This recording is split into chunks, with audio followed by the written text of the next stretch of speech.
Buenos días, amables oyentes de Radio Fénix. Estamos, como todos los martes, en el programa oficial de Fútbol, Habitar el Pensamiento. Y, como siempre, comenzamos con unos pequeños informes y tenemos un invitado que prontamente ya lo vamos a presentar. Eh, pero bueno, ayer estuvimos una actividad muy interesante, fuimos invitados por Carolina Cose, juntamente con otras federaciones cooperativas, y realmente hubo una importantísima presencia de los delegados de las cooperativas en formación y trámite de FUCBAN. Eh, yo quiero rescatar la importancia de que los políticos inviten a las organizaciones sociales y todo tipo de organizaciones del campo popular para discutir, para que presenten sus propuestas y además para escuchar también. Y ayer Carolina Cose adelantó algunas cuestiones muy importantes para el movimiento cooperativo. Uno de ellos estaría dispuesta la exoneración del IVA a los materiales de la construcción, que como ustedes saben, nosotros lo pagamos y la industria de la construcción no, bajo la sombrilla de la ley de vivienda promovida, algo que es realmente injusto. También habló de un fondo, de crear un fondo con el Banco República para los cupos libres que nos quedan en la cooperativa, un verdadero problema que tienen sobre todo las cooperativas de años, ¿no?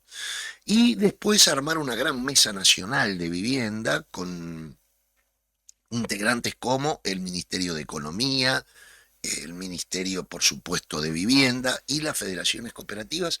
Y hizo hincapié Carolina Cose en que el primer punto, porque obviamente que no va a ser el único programa de vivienda, el que tendrá el futuro gobierno que sea, pero sí destacó que el primer debate de esa supuesta Mesa Nacional de Vivienda sería sobre el cooperativismo de vivienda, una reactualización del modelo, ver aciertos y errores y cómo mejorarlo aún más. Lo otro que queremos decir es que se está cerrando la parte administrativa del conflicto del 2%, una conquista muy importante para el movimiento cooperativo que llevó una lucha de muchos años y lo hemos logrado, y ahora se está cerrando la fase administrativa. Recordarán que nosotros hicimos retención de pagos durante estos años del conflicto. Ahora devolvemos ese dinero, pero se tienen que cumplir una serie de requisitos administrativos y quiero felicitar a la mayoría de las cooperativas de vivienda que con una conducta organizativa muy importante están cumpliendo con todos los papeles, y pienso que si todo marcha bien, ya la semana que viene firmarían las primeras cooperativas. Y esto va para Montevideo e Interior. También hoy de noche tendremos un plenario con las cooperativas justamente de la reglamentación 2008 del Interior, donde lo hacemos por Zoom.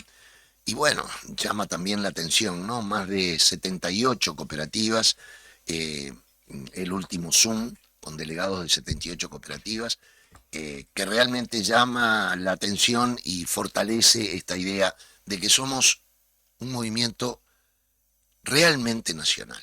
Hay cooperativas de vivienda de ayuda mutua en todos los departamentos, con nuestros aciertos y con nuestros errores, como siempre. Y bueno, lo otro que queremos decir que estamos muy contentos ayer tuvimos reunión por ser parte del comando de la recolección de firmas, tarea clave y fundamental en el momento político que se vive desde nuestra perspectiva. Y bueno, que vamos muy bien con las firmas.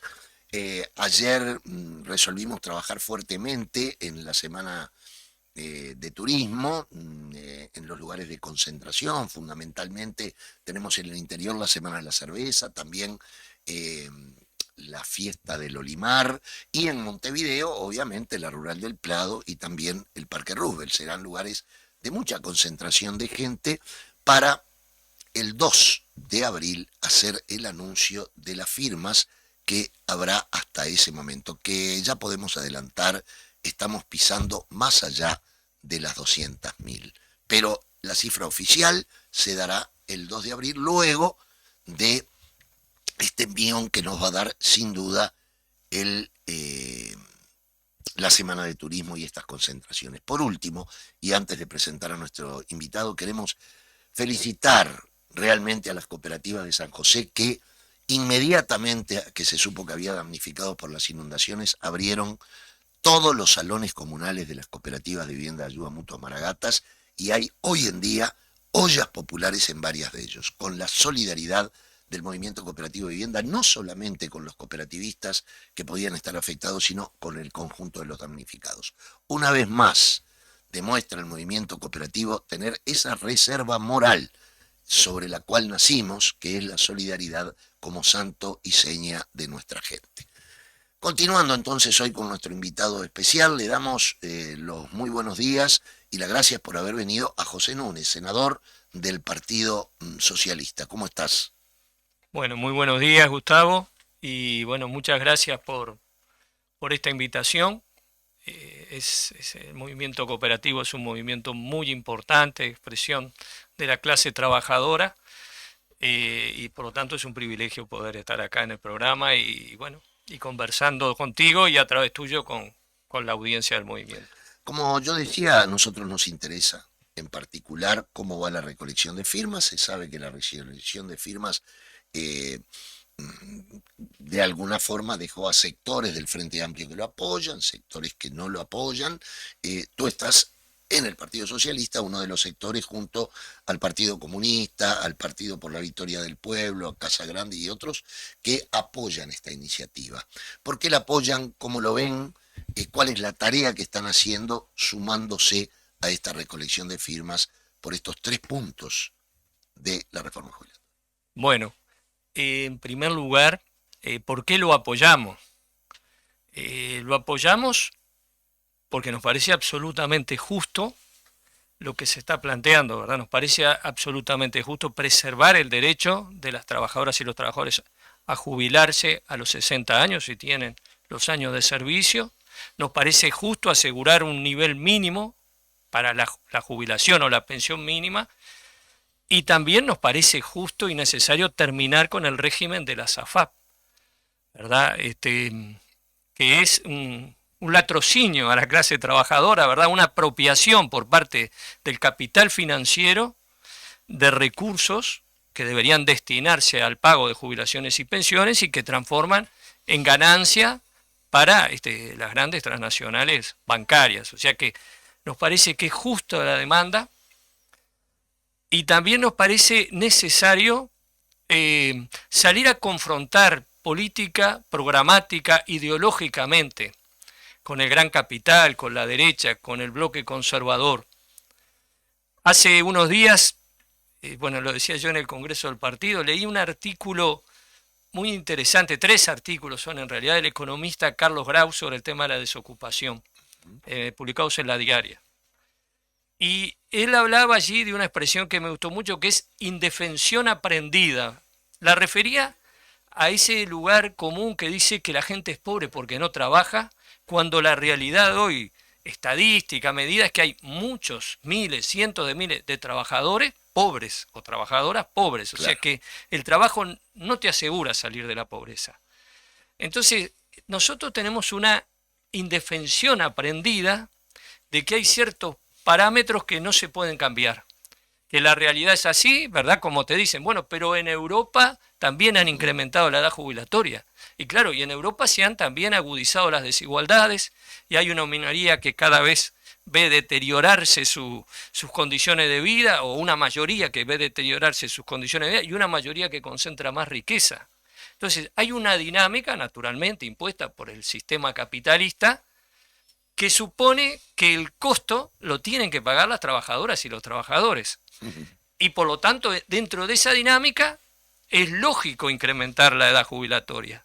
Pero nosotros tenemos que rebelarnos contra esa dinámica y discutir y plantear soluciones desde otro lugar, con responsabilidad, por supuesto, sabiendo que no podemos resolver de un día para el otro como quisiéramos el nivel de las jubilaciones y las pensiones, pero no renunciando a defender nuestros derechos como clase trabajadora y a que la torta se reparta con mucha más justicia que como se reparte hoy. Me voy a poner en abogado del diablo un poquito. La Ver. derecha, tú has dicho que se han apropiado de el dinero de los trabajadores, y es cierto, Sí. pero la derecha ha planteado que en realidad los expropiadores somos los que estamos de acuerdo con la recolección de firmas, eso lo ha dicho la derecha, y también ha dicho esto prácticamente liquida al Banco de Previsión Social y ya para ponerlo en términos extremos, al país. Llevaría al cadalso, algo así, si esta reforma se aprobara, si estos 3 puntos triunfaran.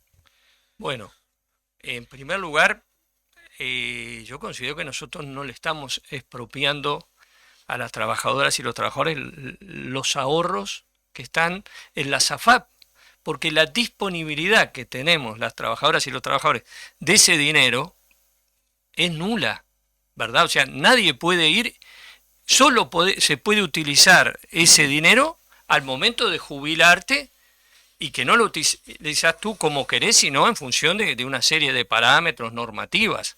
Entonces, ese dinero que presuntamente es nuestro, en realidad no lo podemos usar. Está cautivo ahí. Está cautivo y solo se va a utilizar al momento de la jubilación, cuando te van a calcular cuánto te corresponde de una manera absolutamente insegura. O sea, quiero decir, con parámetros que no están determinados estrictamente por la ley, sino que lo va a determinar el gobierno de la época, ¿verdad?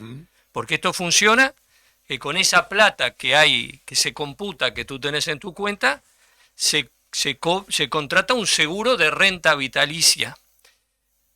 Lo que te van a pagar por ese seguro va a depender de las tablas de expectativa de vida, que son un promedio. Ahí hay una injusticia tremenda, porque no todos tenemos la misma expectativa de vida. Y nuestra expectativa de vida muchas veces está determinada por el trabajo que desarrollamos. También. Entonces, está estudiado no en nuestro país, pero en Europa, que hay determinados sectores de la actividad, de los trabajos pesados, que tienen una actividad de vida inferior a otras actividades más administrativas, de servicio. Entonces, al trabajador y la trabajadora que de golpe hizo un trabajo pesado, que le afectó su salud, cuando le calculen la renta por la FA le van a decir, tú vas a vivir hasta los 85 años, cuando en realidad la expectativa de vida de ese sector de actividad es mucho menos. Por lo tanto, le van a pagar menos de lo que le deberían pagar si le aplicaran su expectativa de vida real en función del proceso de lo que fue su vida laboral. Sin embargo, a otro trabajador, quizás privilegiado, que hizo un trabajo más tenue y que muchas veces ganó más, le van a aplicar un promedio cuando su expectativa de vida es mayor. Y esa renta que va a cobrar por más años de lo que es la expectativa de vida promedio, se la está financiando el trabajador que hizo un trabajo pesado, que probablemente ganó menos, porque los trabajos pesados muchas veces se retribuyen menos.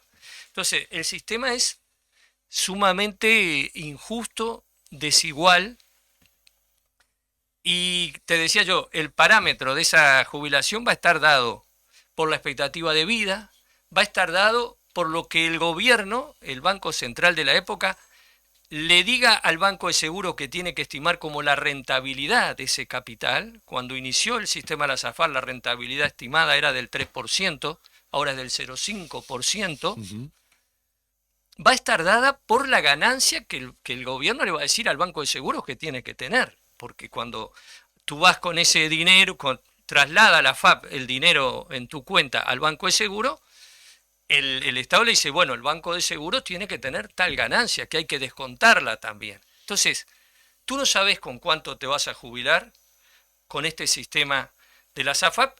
Lo que está claro que te vas a jubilar con mucho menos que de acuerdo a los parámetros que rigen tanto al BPS como a las otras cajas, ¿no?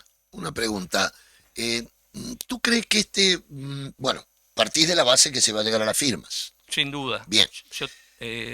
No, dale. Sí, no, que te pregunto entonces, ¿tú crees que va a ser un tema de campaña entonces? ¿Estará el eje allí? ¿Pondrán el eje en ese debate de este plebiscito? La experiencia de otros plebiscitos es que no. Es que los candidatos han obviado los plebiscitos que se dan en paralelo con las campañas, con las elecciones presidenciales. Pero eso dependerá de los distintos actores políticos y actores sociales. O sea, creo que quienes hemos impulsado el plebiscito, la recolección de firmas, deberíamos intentar introducir este tema en la campaña, porque tiene que ver con el modelo de país que queremos construir. Y tengo un comentario, porque tú hoy me decías sobre esto de que se va a desfinanciar el Banco de Previsión Social. Y acá lo que está planteado es un proceso de transición, ¿verdad? O sea que en caso de aprobarse la reforma, hay 24 meses para implementar un nuevo sistema sobre los principios que establece esta reforma. Y entonces es allí que se tendrá que discutir y resolver los mecanismos jubilatorios y la financiación del sistema. Y allí también tendrá que ver con cuánto aporta cada sector de la actividad para financiar el sistema. Cuando nosotros discutimos en el Parlamento la reforma, y yo lo dije cuando intervine en la Cámara, vino el gerente de jurídica, ahora no me acuerdo exactamente de cuál corporación empresarial es, Maylos, el doctor Maylos. Y entonces allí un compañero, el senador Andral, dice, esta reforma es injusta porque solo se le exige para financiar el sistema un aporte extraordinario a los trabajadores y a las empresas no se les exige nada.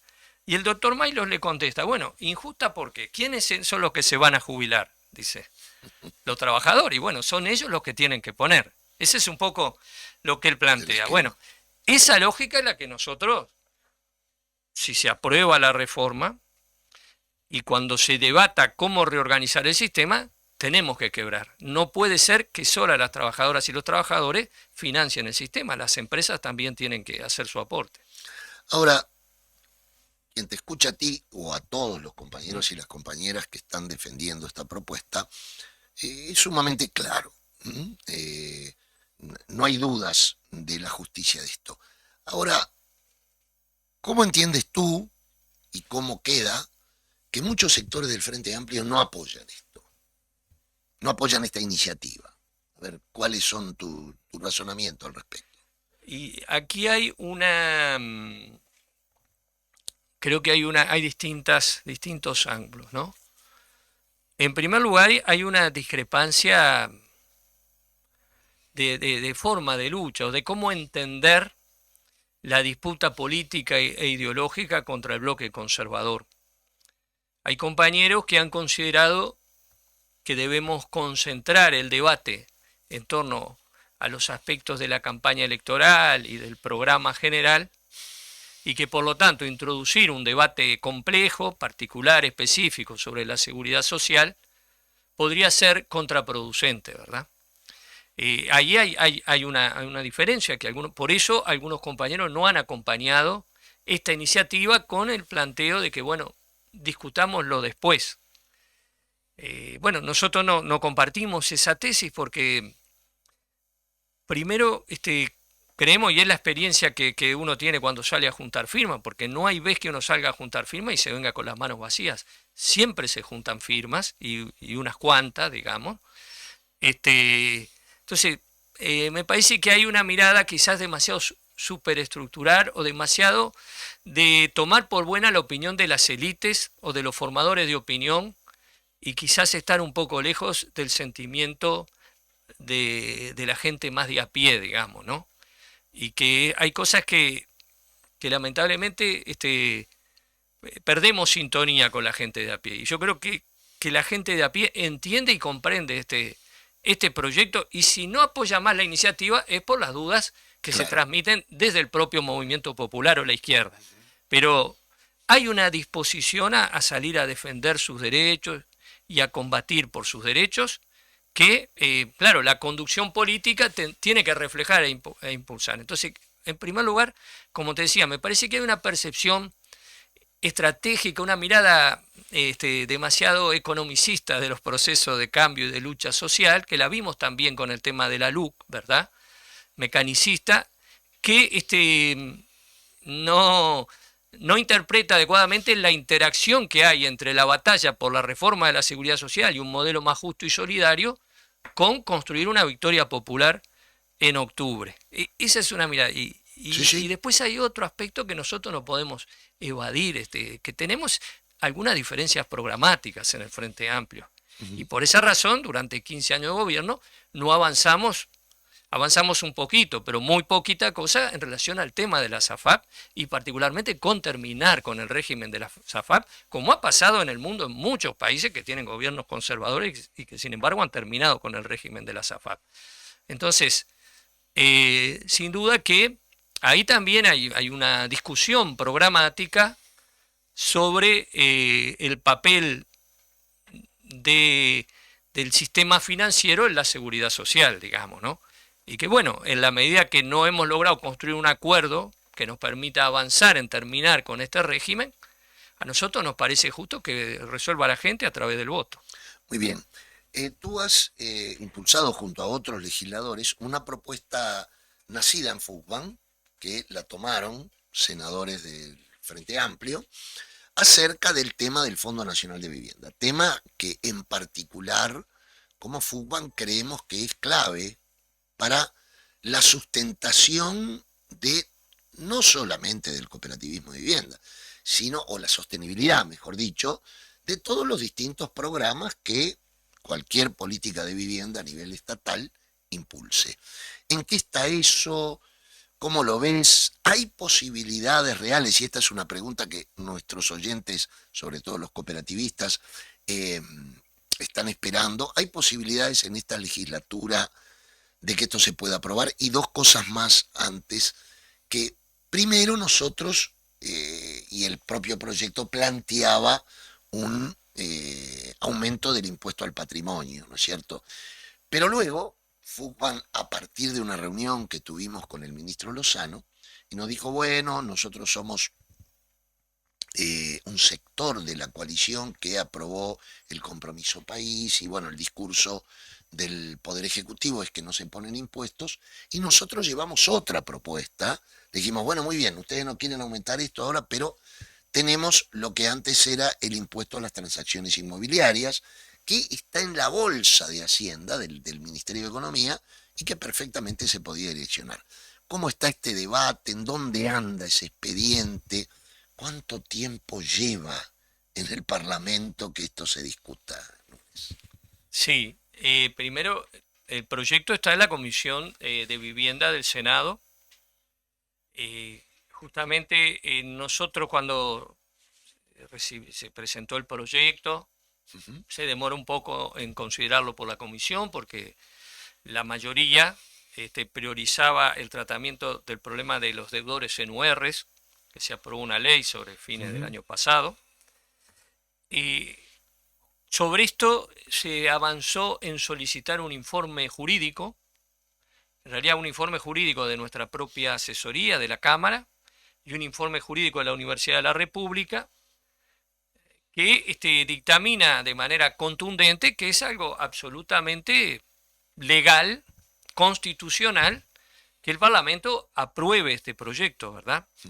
O sea que había dudas sobre el proyecto. Consiste en incrementar, crear una alícuota sobre el impuesto al patrimonio, que es un impuesto que pagan las personas físicas o jurídicas que tienen una importante riqueza acumulada. O sea, el titular de una vivienda no paga impuesto al patrimonio y quizás el titular de 2 viviendas tampoco paga impuesto al patrimonio, ¿verdad? O sea, hay que tener bastante riqueza acumulada para pagar impuesto al patrimonio. Bueno, la idea era incrementar en un 0,25% ese porcentaje que se paga de impuesto al patrimonio.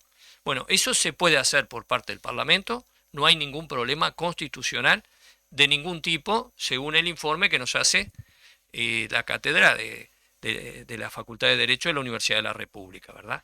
Así que eso se despejó, pero surge el inconveniente político, y es que los partidos de la coalición nos dicen, bueno, nosotros tuvimos un compromiso de campaña de no aumentar impuestos, y más allá que nosotros sabemos que se incumplió ese impuesto, porque se aumentaron algunos impuestos, pero se amparan en eso para decir este proyecto no lo llevamos adelante. Entonces hemos recogido el planteo de Fugban del impuesto a las transacciones patrimoniales, destinarlo al Fondo Nacional de Vivienda, y sobre eso estamos esperando una opinión del Ministerio de Economía y Finanzas, que ya hace meses que la estamos esperando, que la reclamamos, ahora que se volvió a sesionar la comisión, y que bueno, seguimos esperando. Veremos si hay una respuesta. Las posibilidades que se apruebe no son muchas, esa es la verdad. Pero también depende un poco de lo que hagamos nosotros. No digo que tengamos la fuerza para lograr que se apruebe, pero deberíamos dar la batalla y vamos a hacer desde el punto de vista parlamentario, en la medida de nuestras posibilidades, que somos minoría, las gestiones para ver si se consigue una mayoría para aprobar el proyecto. Porque nosotros compartimos la idea fundamental, y me parece importante decirlo acá, en el programa que acaba de aprobar el Congreso del Frente Amplio, y que bueno, el plenario nacional de este fin de semana dio el visto bueno.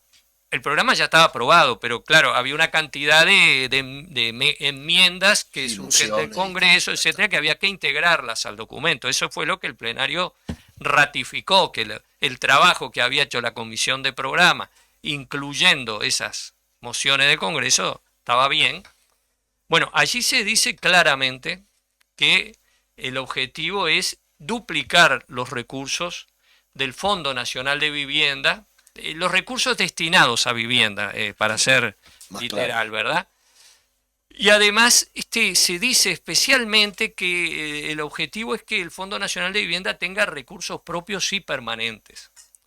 O sea que, si bien el programa no reproduce literalmente la ley, establece un compromiso político de dotar de recursos propios y permanentes al fondo, de duplicar los recursos destinados a la vivienda, de que ese dotar de recursos propios venga de la mano de una política de justicia tributaria, o sea que sin perjuicio de que nosotros estamos acompañando la idea del ITP, en otra correlación de fuerzas, el sentido sería gravar a las mayores riquezas para financiar una mayor política de viviendas. O sea que, bueno, dependerá del resultado también electoral, pero el compromiso programático del Frente Amplio es que un proyecto de esta naturaleza, o que una normativa de la que estamos proponiendo, empiece a regir en el país, ¿no? Muy bien, nos vamos a una tanda, Federico, y seguimos con Habitar el Pensamiento.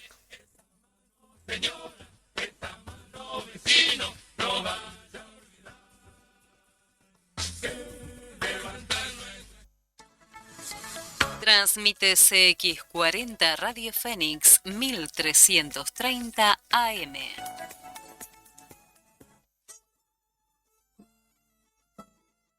Vení a lo de Silverio, tu parrillada tradicional en la emblemática esquina de Alejo Rosselli Ribus y 4 de Julio, a pasos del Estadio Centenario. Lo de Silverio, el asado más uruguayo del país, con los mejores cortes y las más variadas guarniciones y postres, por reservas. 2628-4771. Te esperamos. La tarde de Fénix cambia, como si nadie escuchara. Como si nadie escuchara la revista de la tarde. Sandra Arévalo, Ana Laura González y gran equipo se adueñan de la tarde desde las 15 horas. Como si nadie escuchara. Un magazine diferente. Imposible no escuchar. Como si nadie escuchara la revista de la tarde. Ahora, los martes y miércoles, las mejores ofertas de quesos y fiambres las encontrás en El Dorado. El mejor servicio, calidad y atención a los mejores precios. El Dorado, siempre cerca.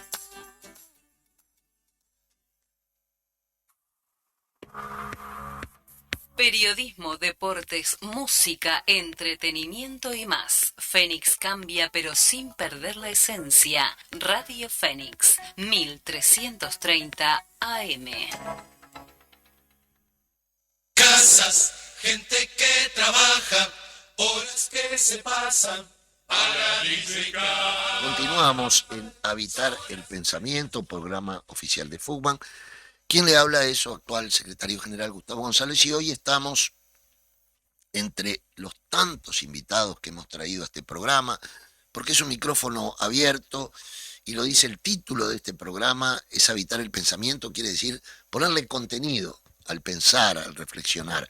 Y hoy estamos con José Núñez, senador de la República, integrante del Partido Socialista. Hemos hablado ya de la recolección de firmas, estábamos ahora hablando de la propuesta de Fondo Nacional de Vivienda, que importa y mucho, no solo a los cooperativistas, sino a todos y todas las compañeras y compañeros con necesidad de vivienda, porque si tenemos un Fondo Nacional de Vivienda robusto y con buena financiación, obviamente que las obras pueden hacerse con mayor fluidez. Te preguntaba, y tú decías con claridad que al ser minoría no pueden asegurar que esto se apruebe.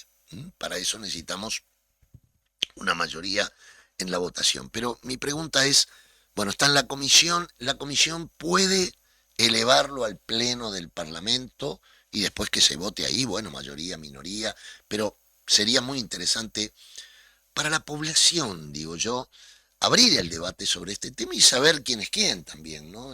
Porque esto de que todos somos iguales no es cierto, y que hay que saber, bueno, quién vota a favor o en contra de leyes que puedan o no perjudicar a los sectores populares o favorecerlos. Sí, me gustaría hacer un comentario antes sobre esto. Bien decís tú que digamos, la duplicación o el incremento de los recursos destinados al Fondo Nacional de Vivienda y a la política de vivienda en general es algo muy esperado por el movimiento cooperativo y otras asociaciones Claro. que pelean por la vivienda. Pero es una necesidad también de la convivencia en el Uruguay, ¿no? Porque la vivienda, el hábitat está vinculado a la salud, a la integración social, a la educación. Sin duda. O sea, en estos tiempos que vemos tantos hechos de violencia y de problemas de convivencia, bueno, la posibilidad de resolver adecuadamente la vivienda acorde a las necesidades de la familia es una cuestión que trasciende el hecho, por supuesto, no menor de tener un lugar para dormir, ¿verdad? Pero que tiene que ver con la posibilidad de un individuo y pensando en los niños, las niñas, ¿verdad? Y los adolescentes, que les permita desarrollarse íntegramente, ¿no? Nosotros como FUBAN hemos dicho en más de una oportunidad que no se puede hablar de desarrollo en el país, de desarrollo humano en el país, sin resolver el problema de la vivienda digna y adecuada. O sea que ese es un tema clave ante muchos de los desafíos que enfrenta nuestro país, ¿no? Y en relación a la posibilidad de que el tema pase al plenario, o sea, al plenario de la Cámara y se discuta, necesitamos para eso el visto bueno de la mayoría. No podemos solo, con los votos del Frente Amplio, hacer que un tema se trate en la Cámara, ¿no? O sea que en la Cámara el reglamento plantea que por mayoría se puede proponer allí, bueno, incorpórese al orden del día tal asunto, pero se necesita tener mayoría, que el Frente no tiene, ¿verdad? Porque el Frente... En la comisión se necesita tener mayoría. O sea, para que el tema o sea, el tema trate. puede la comisión informar negativamente, pero acordar elevarlo al plenario. Bien. Pero no es una decisión, no alcanzan los 3 votos que tiene el Frente Amplio en la En la comisión. comisión, claro. O sea, no es que el Frente Amplio, la minoría pide que se trata y se trata, no. Para que se trata necesitamos que por lo menos un senador o senadora de los del gobierno acuerde en elevar el tema al plenario, con informe, pongámosle negativo. O sea, Claro. alguien puede decir, yo no lo acompaño el proyecto, pero voy a dar la oportunidad de que se trate. Pero necesitamos ese voto. También un tema se puede tratar sin informe de la comisión. O sea, alguien podría en la próxima sesión presentar una moción para que el tema se incluya en el orden del día de la Cámara.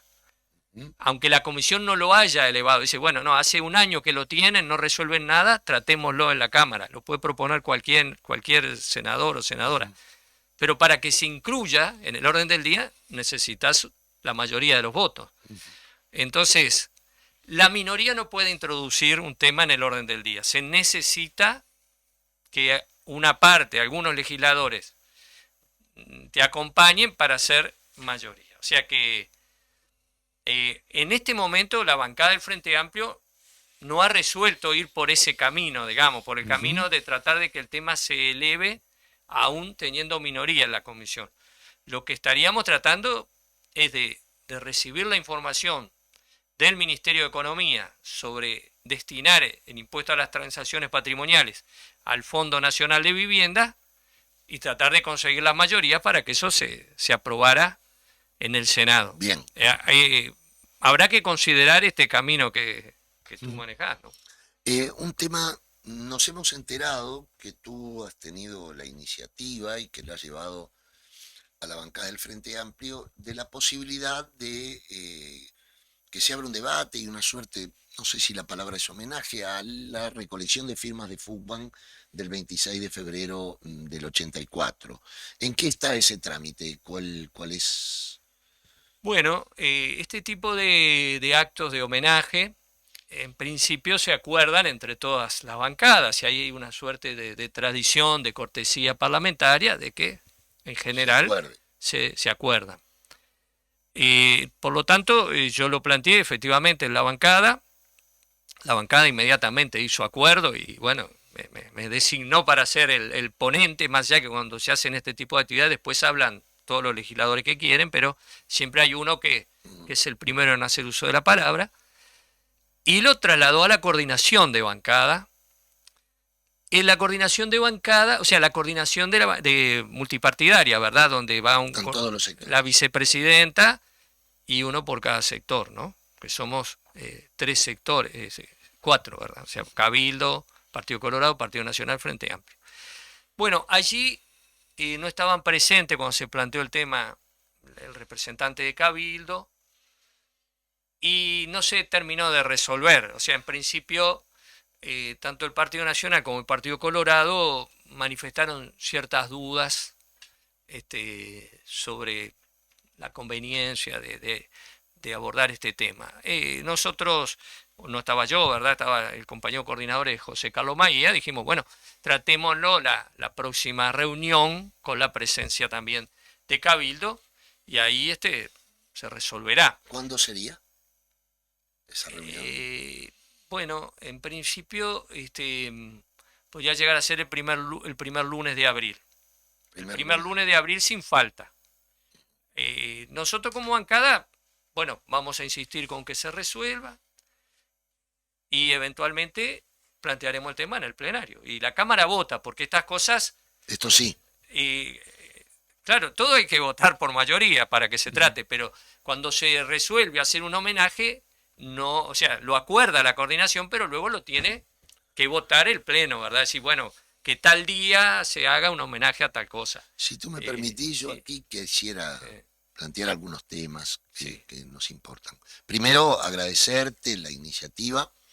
Creemos que le haría muy bien a nuestra gente, no por el homenaje en sí, sino por un reconocimiento a una lucha que tuvo muchísimo que ver en el periodo justamente de la dictadura, que el 26 de febrero, con la recolección de 330.000 firmas.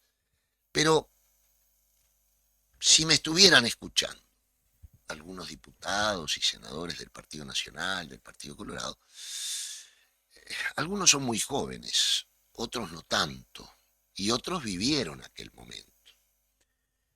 Momento en el cual se reunía en el local de la calle Río Negro 1544, la sede de Fugban de aquel tiempo, Río Negro casi Paysandú, que fue declarado sitio de la memoria además, ¿no? Justamente porque allí se reunían el Partido Colorado, el Partido Nacional, el Frente Amplio, aún en la clandestinidad, el PIT-CNT, que en ese tiempo era PIT-ACEP, que en ese tiempo era ACEP, no ACEFEU, y Fugban y Zarpaga.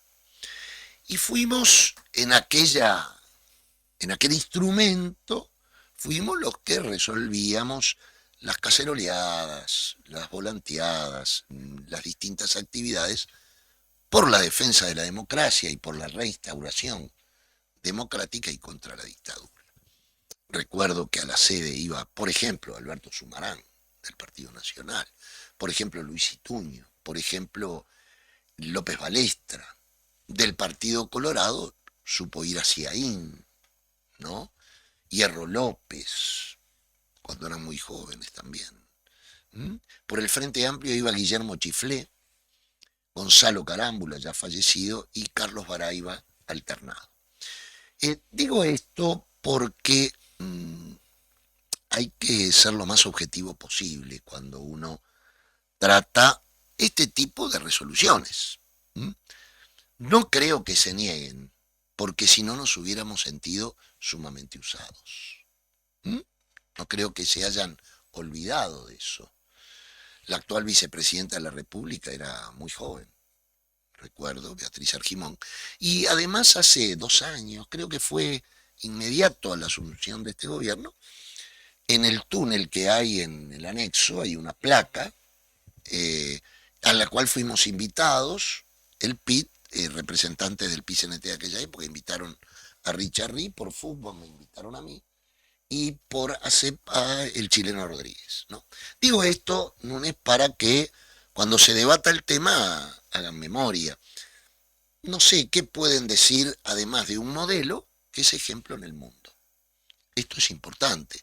Saber que el cooperativismo de vivienda por ayuda mutua uruguayo en el año 2012 ganó el primer premio de Naciones Unidas a mejores asentamientos humanos, ¿no? A mejores resoluciones de asentamientos humanos.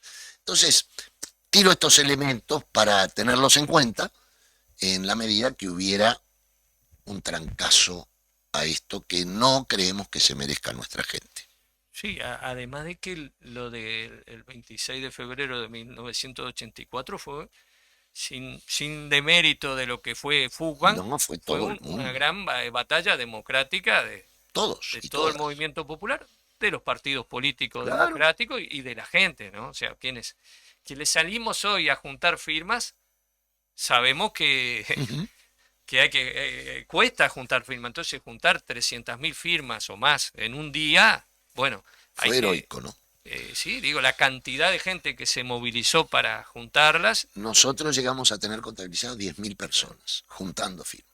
y la disposición de la gente a Claro. firmar, ¿verdad? A manifestar a través de la firma algo que era mucho más allá que el rechazo a la ley de propiedad horizontal y que era un rechazo a la dictadura. Entonces, Exactamente. ese te diría que es, en el fondo, tiene que ser el motivo central del homenaje, reconocer el papel de Fugban, pero también reconocer el compromiso de lucha democrático de nuestro pueblo y quizás también uno tendría que decir, veremos si tenemos la oportunidad de decirlo, cómo hay que a veces tomar decisiones audaces, ¿verdad? Claro.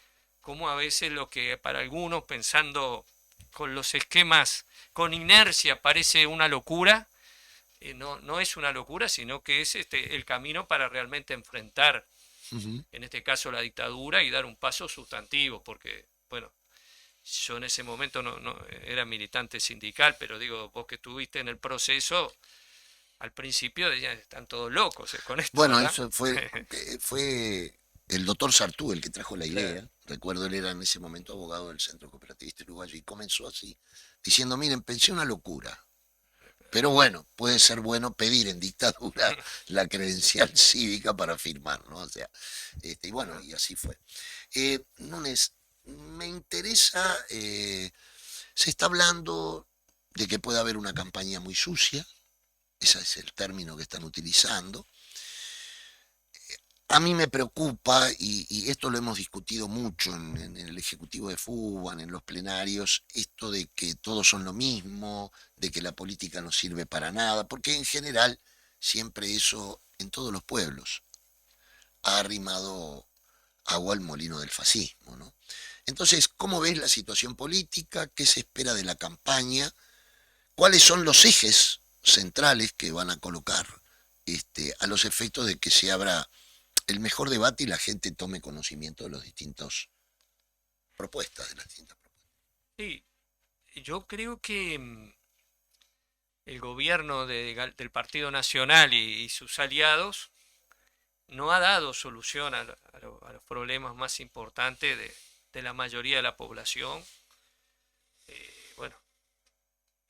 y al revés, tenemos una sociedad más violenta, más fragmentada, más desigual, donde inclusive algunos datos que no desconocemos en cuanto a que sobre este fin del periodo se está logrando el mismo poder adquisitivo del salario que el que había en el 2019, o incrementos o disminución de la tasa de desocupación, para nosotros son fenómenos transitorios, digamos, porque la profundización del modelo lleva a un deterioro de las condiciones de vida de la gran mayoría, ¿no? Y creo que más allá de los indicadores, la gente percibe un deterioro de sus condiciones de vida. Entonces, conscientes de esa realidad, de la naturaleza de este modelo, se ha estado alentando desde el primer día por parte del gobierno y del bloque conservador el odio, el discurso del odio, el discurso descalificador del adversario, que no va a discutir sobre los contenidos, sobre las propuestas y sobre la realidad, sino que apunta sistemáticamente a descalificar al otro y a convertir la disputa política como una disputa futbolera, ¿verdad? Yo soy hincha de esta cuestión y no me entran ni las balas, ¿verdad? Yo soy hincha de mi cuadro de fútbol, juegue bien, juegue mal, juegue regular, quiero que gane. O sea, me gusta que juegue bien, pero lo que más me gusta es que gane, digamos, ¿no? Entonces, se está alimentando ese escenario, ¿verdad? Ante la falta de elementos sustantivos para defender el programa y la política, lo que se busca es afirmar a los propios por la vía de descalificar y denigrar al adversario. Entonces, yo no soy muy pesimista, no soy muy optimista en el sentido de que más allá de declaraciones de buena fe y de etcétera, que no siga habiendo campañas sucias, descalificaciones, de distinto nivel, ¿verdad? Porque hay cosas muy gruesas que salen en los grandes medios y de golpe hay cosas más chiquitas que se repiten como mentiras que se repiten 1000 veces por los múltiples medios de comunicación. O sea que yo creo que ese es un problema que vamos a tener que enfrentar, y yo por lo menos desde el lado del Frente Amplio y del Movimiento Popular diría, tratando de informarnos bien, porque muchas veces se descalifica rápido a los compañeros y después o a las compañeras, y creo que hay que informarse bien antes de dar por buena algunas cosas. O sea, yo creo que ese tema de la campaña sucia va a estar presente, lamentablemente, ¿no? Hay una suerte de judicialización de la política también, ¿no? Claro. Todo va, yo la verdad no recuerdo fiscales y jueces, los nombres de ellos de hace 10 años, por ejemplo. Me cuesta recordarlo.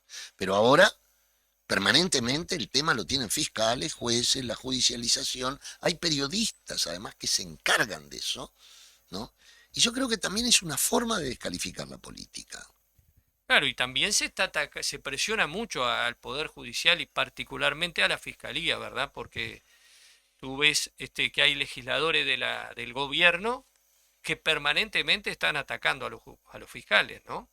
Y los están calificando a la Fiscalía, en general a la Fiscalía, como que actúa en función de intereses partidarios, digamos, cuando le da un fallo adverso. Entonces, si tú ves las situaciones tan comprometidas que comprometen al propio presidente de la República, que está tratando la Fiscalía, ¿no? Desde el caso del puerto de Montevideo, el caso Astesiano, con todas sus derivaciones, ¿verdad? El caso Marcet, etc. Todos esos temas que involucran al presidente de la República y de ahí para abajo. Y entonces permanentemente, desde los legisladores de la oposición, se está descalificando a los fiscales y se le está diciendo, bueno, ustedes están resolviendo en función de los intereses del Frente Amplio. ¿Qué es lo que se busca? Se busca presionarlos, claro, para que no avancen sobre las autoridades de gobierno en la eventualidad que hayan cometido ilícitos, porque si hacen eso los van a acusar de estar actuando no en función de la ley, sino en función de intereses políticos. Entonces, yo creo que eso es muy jorobado, muy negativo, es antidemocrático, ¿verdad? Porque debilita una institución en la que todos deberíamos confiar, que es la justicia La Fiscalía, si bien no forma parte del Poder Judicial, sí forma parte del sistema judicial. Y bueno, yo creo que eso, en definitiva, da la medida también de las convicciones democráticas, de quien actúa de esa manera, qué está por encima, digamos, si el imperio de la ley o mis intereses políticos partidarios, ¿no? Ahora, ¿sabes que en Fuban tenemos un programa en YouTube también y que es La Trinchera? Y tuvimos entrevistas, por ejemplo, a gente de la talla como Preve, ¿no? El periodista, Sí. también a Oscar Botinelli, y a ambos les preguntamos, bueno, esto de la corrupción, ¿no? El tema Astesiano, esto, lo otro. Y los dos nos contestaron que en distintas encuestas y estudios que se han hecho de opinión, a la gente le resbala estos temas ya a esta altura. Y de que el tema central para la gente son dos. El primero, y lejos, la seguridad. Se está viendo como un tema de alta preocupación de la población, la seguridad. Y segundo, el tema de la economía. Pero frente a esto, de la seguridad, yo tuve la suerte por un lado y la desgracia por otro de vivir en países muy violentos. Suerte porque conocí hermanos y hermanas de otras latitudes y fue una experiencia extraordinaria, pero también vi la violencia ciudadana in extremum, digamos, ¿no? ¿Cuál es la propuesta para resolver el problema? Porque a mí me preocupa que ya están apareciendo voces bukelianas, ¿no? En Uruguay. Y eso sí me preocupa. ¿Cuál es la propuesta para resolver este problema? Bueno, la propuesta tiene que pasar por apostar a una mejor convivencia y una mejor integración social. O sea, obviamente sin desistir de los instrumentos represivos, ¿verdad? Para combatir y prevenir el delito, hay que poner un énfasis que lamentablemente no se ha puesto en los últimos años en las causas del delito y en cómo combatir esa productora de personas que viven al margen de la ley o que tienen el delito como forma de vida o sobrevivencia, que cada vez se incrementa, ¿no? Entonces, para nosotros, sin debilitar lo que tiene que ser la acción de la policía y todos esos instrumentos, y seguramente mejorarlos, porque pensamos que en estos 5 años se ha deteriorado la capacidad de la policía, ¿verdad? Ha habido una política restauradora que ha ido a rescatar a viejos cuadros del aparato policial, que ya estaban en situación de jubilaciones y que tenían una serie de hábitos que eran negativos y que se había tratado de dar un esfuerzo para poner una policía más profesional, más formada, y ahí ha habido un retroceso y tenemos que recuperar esa dinámica de profesionalización de la función policial, de combate a la corrupción, ¿verdad? Hay que recuperar esa dinámica, pero además de eso hay que ir por la presencia del Estado en el territorio, por las políticas de inclusión social, por reformas en el sistema penitenciario que permitan que la gente que está privada de libertad pueda pasar ese tiempo en condiciones dignas y con una oportunidad de adquirir otro tipo de hábitos, otro tipo de conocimiento que le permitan cuando recupere su libertad insertarse y no tener que volver al delito, por generar políticas de reinserción de las personas que dejan de estar privadas de libertad, para que no tengan que recurrir o no se vean compelidas de recurrir al delito para poder vivir, por una política más activa de combate al crimen organizado, ¿verdad? Porque acá se han adoptado medidas como las que tienen que ver con la posibilidad de manejo de dinero en efectivo, que han sido funcionales al lavado de activos y que por lo tanto fortalecen al crimen organizado. O sea que hay que combatir el crimen organizado, que también es parte de la razón de este incremento de la violencia. O sea que esas serían las líneas de trabajo que plantea el Frente Amplio para atender este problema, que es crítico, que es grave, que es tremendo y que sin duda no se puede resolver de un día para el otro. Sí, yo como ciudadano, viendo la situación de las cárceles, me parece que es absolutamente vergonzoso. absolutamente vergonzoso, tan peor que animales Sí, en sí. las celdas, y ahí habrá que invertir mucho para hacer otro tipo de penitenciarías, porque esto es realmente un trato animal. No se puede decir de otra manera, no se puede calificar de otra manera, y además lo que sufre el pariente al llevar el paquete, ¿no? Todo eso. Y el otro tema es la gente en situación de calle, que yo creo que para los uruguayos ya se ha transformado en parte del paisaje urbano y pasamos con brutal indiferencia, mucha gente, todavía nombrándolos como pichis o drogos o no, descalificando a la gente. Yo creo que está en las grandes interrogantes del futuro gobierno, cómo resolver este Y tema. está el problema de la salud mental Claro, y el combate a las adicciones. Todas estas cosas requieren definiciones políticas y recursos, ¿no? sin duda. Es triste pero cierto, digamos, hay que destinar recursos para atender todas estas políticas y ahí estará también una decisión política de dónde sacar esos recursos. En primer lugar, si hay que hacer alguna reasignación dentro del presupuesto nacional y luego si hay que incrementar los recursos disponibles por parte del Estado para atender estas políticas.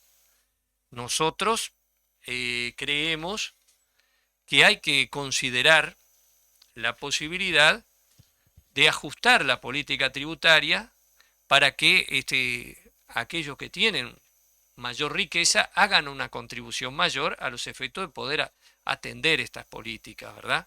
Porque además va a ser en beneficio de todos, también de ellos.